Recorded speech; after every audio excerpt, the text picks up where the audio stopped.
حضرت عیسیٰ علیہ السلام۔ یہ ہے بیت لحم جو عیسیٰ علیہ السلام کے مقام پیدائش سے مشہور ہے۔ روز محشر میں خدا تعالی حضرت عیسیٰ علیہ السلام سے مخاطب ہو کر یوں کہے گا۔ قرآن یوں بیان کرتا ہے۔ سورہ 5 مائدہ آیت 116 کا خلاصہ مختصراً یوں ہے۔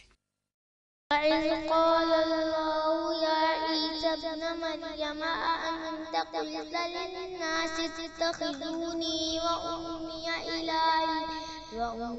إِلَٰهَيْنِ مِن دُونِ اللَّهِ قَالَ سُبْحَانَكَ مَا يَكُونُ لِي أَنْ أَقُولَ مَا لَيْسَ لِي بِحَقٍّ إِن كُنتُ قُلْتُهُ فَقَدْ عَلِمْتَهُ تَعْلَمُ مَا فِي نَفْسِي وَلَا أَعْلَمُ مَا فِي نَفْسِكَ إِنَّكَ أَنْتَ عَلَّامُ الْغُيُوبِ۔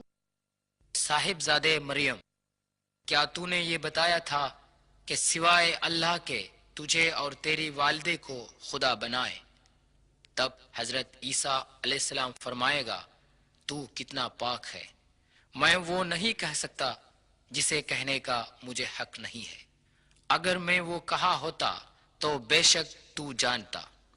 میرے دل میں جو ہے وہ تو جانتا ہے، تیرے دل میں کیا ہے میں نہیں جانتا، بے شک تو ہی غیب کا جاننے والا ہے۔